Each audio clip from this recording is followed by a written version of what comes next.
اعوذ باللہ من الشیطان الرجیم بسم اللہ الرحمن الرحیم اللہم صلی وسلم علی سیدنا محمد وآلہ وسلم وصلی علیہ۔ اس سے پہلے جو ہم نے پڑھا تھا عقیدے کے حوالے سے، اور سب سے پہلے عقیدہ تھا ایمان باللہ، یہ اللہ تعالیٰ پر جو ایمان لانا ہے۔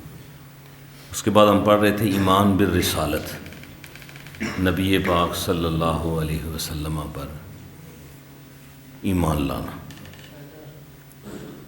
اس میں دو چیزیں میں نے عرض کر دی تھی، تیسری چیز رہ گئی تھی جو میں آج عرض کرتا ہوں۔ تیسری چیز یہ ہے کہ سب سے ضروری جو بات ہے عقیدہ رسالت کے اندر، وہ ہے یقین کا ہونا، اور ایمان جو ہے وہ یقین ہی کا نام ہے کہ جو بغیر دیکھے مانا جائے۔ بغیر دیکھے پر دلیلیں میں کافی آپ کے پاس سامنے دے چکا ہوں کہ کچھ چیزیں ایسی ہوتی ہیں کہ جن کو دیکھنے کی ہمارے اندر طاقت ہی نہیں ہوتی۔ ایک حد تک اللہ نے ہمیں سوچنے کی، سمجھنے کی اور دیکھنے کی طاقت عطا فرمائی ہے۔ حضرت علی المرتضیٰ شیر خدا کرم اللہ وجہ الکریم کی بارگاہ میں ایک آدمی آیا، باس و تکرار کرنے لگا کہ اللہ سے پہلے کیا ہے، اللہ سے پہلے کیا تھا؟ تو آپ نے فرمایا کہ اللہ اول سے ہے۔ تو وہ بڑی بحث اور تکرار کرنے لگا، تو آپ نے اسے فرمایا کہ تو گنتی سنا، گنتی کر۔ تو گنتی کرنے لگا، اس کو آپ نے فرمایا کہ 10 سے نیچے گنتی کر، 9 8 7 6 5۔ تو جب وہ 1 پہ پہنچا تو آپ نے فرمایا اس سے نیچے آ۔ تو وہ حیران ہو گیا، اس نے کہا جی اس سے نیچے کچھ نہیں۔ فرمایا اللہ کی یہ مثال ہے کہ وہی اول ہے، وہی آخر ہے۔ اسی طرح جب ہم رسالت مآب صلی اللہ علیہ وسلم کی بات کرتے ہیں تو میرے دوستو، اللہ کے نبی صلی اللہ علیہ وسلم مکہ میں پیدا ہوئے، اپنی ظاہری 63 برس کی حیات وہاں پر گزاری، عملے معاشرت کے اندر حصہ لیا، کاروبار کیا، لین دین کیا، ازواجی زندگی گزاری، اور ساری سیرت ہمارے لیے بنی۔ لیکن اس کے برعکس یہ بات ہے کہ ہم کبھی بھی یہ نہ سمجھیں کہ نبی پاک صلی اللہ علیہ وسلم جس طرح ہم تھے اس طرح ہے، یہ ناممکن بات ہے۔ اللہ یہ ارشاد فرماتا ہے کہ میں رسولوں کو تم میں سے چن لیتا ہوں۔ تو مطلب ہے جب اللہ نے چن لیا تو پھر وہ عام آدمی نہ رہا، عام لوگوں کی طرح نہیں ہے۔ ان کا مرتبہ، ان کا مقام، رفعت ہر لحاظ سے بلند و بالا ہو گئی۔ پھر اللہ کچھ غیر معمولی صلاحیتیں عطا فرماتا ہے، کیونکہ نبی کا کام یہ ہوتا ہے کہ وہ اللہ کو اس نے منوانا ہوتا ہے۔ تو اللہ کو منوانے میں اگر درپیش راستے میں کوئی بھی مسائل آ جائیں، پریشانی آ جائیں، تو اللہ کا نبی اس کو ہٹاتا ہے۔ دنیا کا کوئی بھی آدمی جیسے بھی اگر اللہ کے نبی کے ساتھ کچھ ضد کرتا ہے کہ یہ فلاں کام ہوگا تو میں اللہ کو مانوں گا، تو اللہ کے نبی کو اللہ نے یہ اختیار دیا ہے کہ وہ کام کر دیجیے۔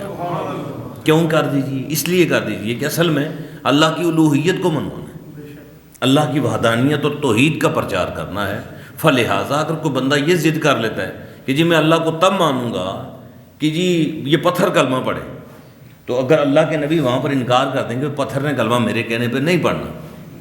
تم اللہ کو مانو یا نہ مانو، تو پھر بھی بات ٹھیک ہے۔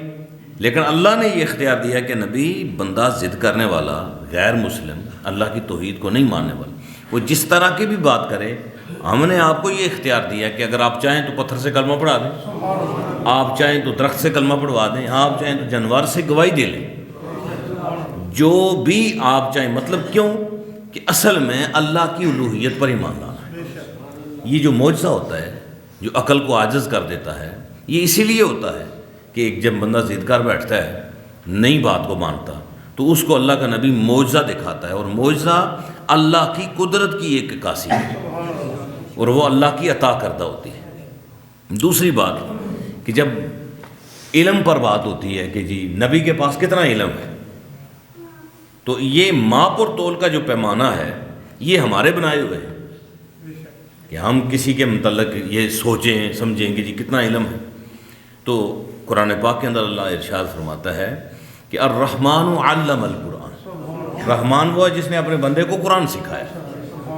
اور قرآن کہتا ہے ولا رطب ولا یابس الا فی کتاب مبین، ہر خوشی اور تری ہر چیز کا علم اللہ نے اس کتاب میں رکھا، اور یہ سارے کا سارا قلب مصطفیٰ صلی اللہ علیہ وسلم پر اترا ہے۔ بعض کچھ ایسی چیزیں ہیں کہ مثلا کئی لوگ علم غیب پر بات کرنا شروع کر دیتے ہیں، یہ علم غیب اللہ کی، یہ اللہ کی ذات پر ہے، لیکن اللہ جسے چاہے عطا فرمائے، اور وہ کیوں دے گا؟ اپنی الوہیت کے لیے، اپنی وحدانیت کے پرچار کے لیے دے گا۔ اس میں تو آخری بات میں یہ عرض کروں عقیدہ رسالت کے اندر کہ ادب جو ہے نا یہ مین چیز ہے۔ اگر آپ کو نبی کا ادب نہیں تو آپ صرف کہتے ہیں جی ہم ان کے پیروکار ہیں، اطاعت کریں گے، تو اطاعت میں سب سے پہلی شرط ہے ادب۔ اب ادب کی ڈیفینیشن قرآن پاک نے بتائی ہے کہ ادب جو ہے اللہ کے نبی کا وہ کس طرح کیا جائے، فرمایا اپنے ماں باپ سے بڑھ کر، اپنی اولاد سے بڑھ کر، اور اپنی جان سے بڑھ کر نبی پاک صلی اللہ علیہ وسلم کا ادب و احترام کیا جائے، ان کے ساتھ یہ رشتہ جو ہے منسلک کیا جائے کہ اگر ہمیں ایک طرف اپنی جان ہو اور ایک طرف حضور کی حرمت کی بات ہو تو ہمیں اپنی جان کو حضور کی حرمت پر قربان کر دینا چاہیے، اپنی جان کی پرواہ نہیں کرنی چاہیے۔ سیدنا عمر فاروق رضی اللہ تعالیٰ عنہ نے یہی بات حضور سے کی تھی کہ یا رسول اللہ میں آپ کو اپنے ماں باپ سے بڑھ کر پیار کرتا ہوں، میں اپنے رشتہ داروں سے، اپنی اولاد سے، ہر چیز سے بڑھ کر پیار کرتا ہوں۔ حضور ایک لمحے کے لیے خاموش، فرمایا عمر اپنی جان کے متعلق کیا خیال ہے؟ تو حضرت عمر فاروق نے اسی وقت کہا یا رسول اللہ آج کے بعد مجھے آپ اپنی جان سے بھی زیادہ پیار۔ انسانی جان ایک ایسی چیز ہے کہ ہر چیز بندہ بسا اوقات اولاد کو بھی پیچھے چھوڑ دیتا ہے، مال دولت بھی قربان کر لیتا ہے، اپنی جان بچانے کے لیے انسان ہر حد کو پار کرتا ہے۔ تو اللہ کے نبی نے فرمایا کہ جو اپنی جان سے بڑھ کر مجھ سے پیار کرے گا اس کا ایمان اللہ کی بارگاہ کے اندر کامل اور اکمل ہوگا۔ بصورت دیگر یہاں پر حدیث کے اندر فرمایا کہ لا یؤمن احدکم، تم میں سے کوئی ایک بندہ بھی ایمان والا نہیں، لا یؤمن احدکم حتی اکون، یہاں تک کہ وہ احب الیہ، میں اس سے عزیز نہ ہو جاؤں، پیارا نہ ہو جاؤں، من ولدہ و والدہ والناس اجمعین، اپنی اولاد سے، اپنی جان سے، اپنے مال سے،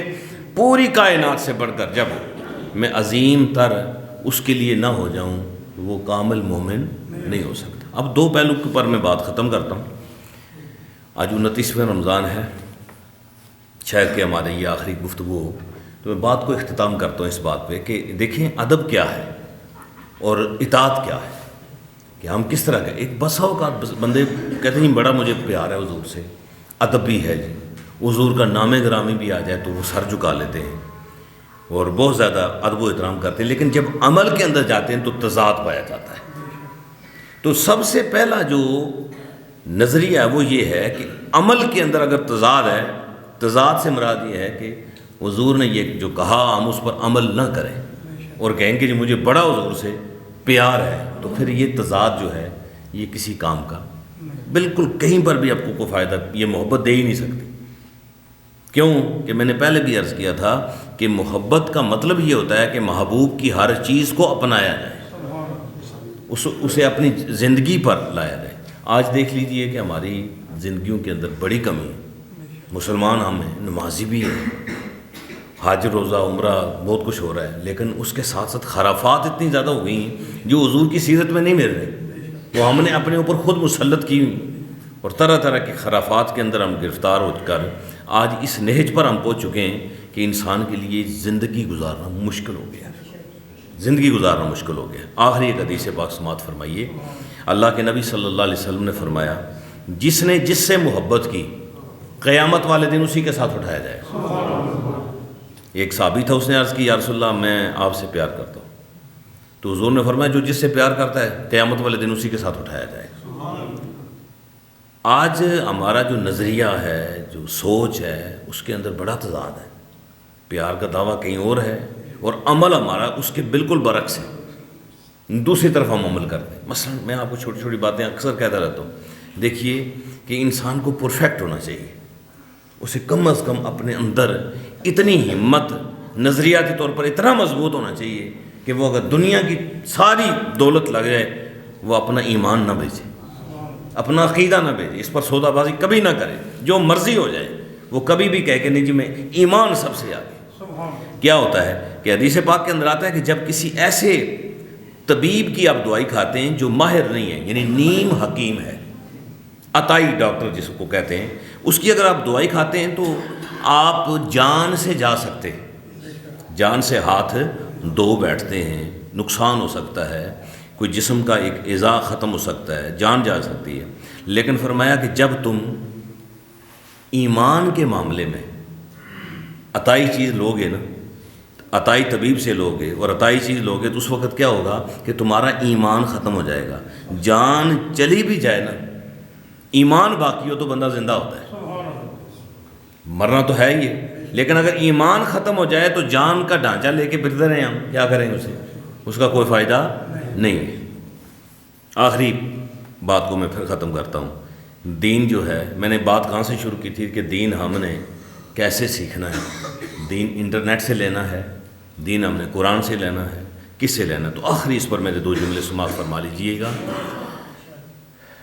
میں نے مثال پہلے بھی دی ہے، کافی دفعہ دی ہے، دین سیکھا جاتا ہے اور اہل علم سے سیکھا جاتا ہے، یہ کوئی ایسی بات نہیں ہے۔ دنیا کا کوئی بھی فنون ہے، علوم ہیں، وہ سیکھے جاتے ہیں اور ماہرین کے سامنے پڑھے جاتے ہیں، ماہرین سے پڑھ کر اسے حاصل کیا جاتا ہے۔ ایسا نہیں ہوتا کہ بندہ مارکیٹ سے کتابیں اٹھا لے اور جناب MBBS پڑھتا رہے، جو کتابوں میں لکھا ہوا ہے وہ پڑھ کے تو کوئی امتحان ہی نہ دے، کسی ٹیچر کے پاس ہی نہ جائے، اور وہ جناب کہ جی میں نے ساری کتابیں MBBS کی پڑھ لی لہذا میں کیا ہوں، ڈاکٹر ہوں۔ اسے آپ مانیں گے؟ کوئی بندہ نہیں مانتا، حالانکہ کتابیں اس نے ساری پڑھ لی ہیں MBBS کی جو ڈاکٹر پڑھتے ہیں، لیکن کسی ماہر کے سامنے وہ جھکا نہیں، بیٹھا نہیں، تو وہ کبھی بھی ڈاکٹر بن سکتا۔ MBBS کی کتابیں مل جاتی ہیں، بندہ خرید کے لے آئے گھر، لا کے پڑھنا شروع کر دے، اور کسی بھی ماہر کو، انجینئر کو دیکھ لیں۔ تو جب ہم اس چیز پر ڈیپینڈ کرتے ہیں کہ دین بغیر سیکھے کیسے ہم عالم دین بن جاتے ہیں، ہم جی فلاں سے پوچھ لیں گے، فلاں سے دیکھ لیں گے، تو میرے دوستوں بزرگوں، جس طرح باقی چیزیں بغیر سیکھے حاصل نہیں ہوتی، اس طرح دین بھی سیکھے بغیر حاصل نہیں ہوتا۔ اور سیکھنا کس سے ہے؟ فرمایا فاسألوا اہل الذکر ان کنتم لا تعلمون، اہل ذکر سے، اہل علم سے اپنے مسئلے کو ڈسکس کریں اگر تم نہیں جانتے ہو۔ تو اہل علم سے مراد وہ لوگ ہیں جنہوں نے ایک وقت لگا کے دین کو حاصل کیا ہے، یہ کھیڑ نہیں ہے، مذاق نہیں ہے، اس کو مذاق نہ بنائیں۔ اور دن بدن مذاق بنایا جا رہا ہے، ہمارا دین اتنا مذاق بن چکا ہے کہ جو کسی کام کا نہیں ہوتا اس کو مفتی کا درجہ دے دیا جاتا ہے، جو کسی کام کا نہیں اس کو مذہبی اسکالر کا درجہ دے دیا جاتا ہے، لوگ اس کو فالو کر رہے ہیں، سینکڑوں کی تعداد میں لوگ اس سے مسئلے دریافت کر رہے ہیں۔ اور اللہ کے نبی نے فرمایا قیامت جب قریب آئے گی تو اس کی ایک نشانی یہ بھی ہے کہ لوگ اپنے مسئلے جہلاء سے پوچھیں گے، جاہلوں سے پوچھیں گے، اور وہ خود بھی ڈوبیں گے اور انہیں بھی ساتھ لے کے ڈوبیں گے۔ یہ صورتحال اس وقت ہمارے ملک کی، ہماری جگہ کی بن چکی ہے، لہٰذا ہمیں احتیاط کرنی چاہیے، اپنے بچوں کے اندر دین کی محبت کو ڈالیں، حضور کی محبت کو ڈالیں، اور اللہ تعالی ہمیں سب کو نبی پاک صلی اللہ علیہ وسلم کے ساتھ سچی محبت کرنے کی توفیق عطا فرمائے۔